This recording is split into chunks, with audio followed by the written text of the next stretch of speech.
هنجيب نص كوباية من المية، هنحطها على النار لغاية لما تغلي، وعليها معلقة صغيرة من الزيت. أول ما المية تبتدي تغلي هنحط عليها نص كوباية من سميد البسبوسة الناعم.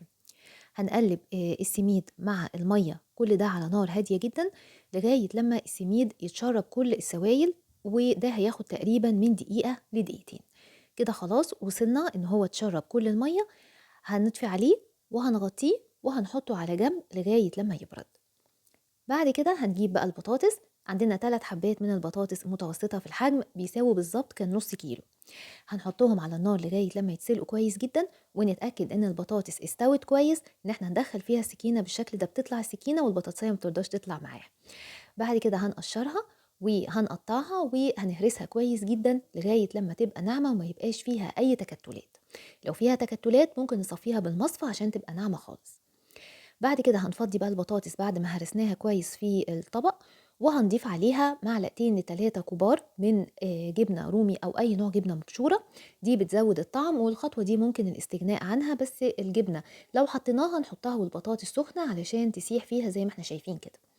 بعد كده هنضيف عليها معلقة صغيرة من الملح، رشة من الفلفل الأسود، معلقة صغيرة من البصل البودرة، معلقة صغيرة من الزعتر، ومعلقة صغيرة من بهارات البطاطس. دي بتبقى بهارات جاهزة بجيبها من عند العطار أو بتتباع في السوبر ماركت، واحنا عملناها مع بعض قبل كده في فيديو قصير. هنضيف بقى عليهم السميد بعد ما برد كده. خلاص المكونات كلها بقت جاهزة. هنخلط بقى كله مع بعض وكده نعجنهم مع بعض بالإيد كويس جدا لغاية لما يمتزجوا.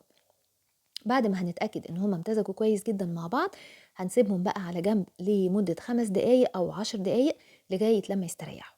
بعد كده هنبل ايدينا بشوية من الزيت، وهناخد قطعة من البطاطس اللي معانا، هنعملهم كلهم تقريبا بنفس الحجم، وبعدين هنعملها بالشكل ده تبقى على شكل اسطوانة كده طويلة، وهنحطهم كلهم في الطبق، نجمعهم كلهم لغاية لما نخلص الكمية كلها. كده خلاص خلصنا الكمية كلها بقت جاهزة معانا. هناخدها بقى وهنحطها على صينية الفرن، يا إما تكون مدهونة بالزيت أو محطوط عليها ورق الخبز. هنرصهم كلهم جنب بعض، وهنجيب شوية من الزيت وهنحطهم على وش البطاطس واحدة واحدة كده لغاية لما نغطيها كلها بطبقة خفيفة من الزيت، وندخلها فرن سخن على حرارة 180 درجة.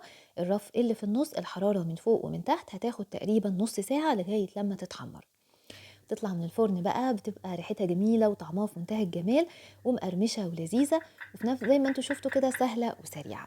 يا رب يكون عجبكم الفيديو، وان شاء الله تجربوا الوصفة دي وتعجبكم. ما تنسوش تعملوا لايك على الفيديو، واقول لكم بقى مع السلامة، واشوفكم ان شاء الله المرة الجاية.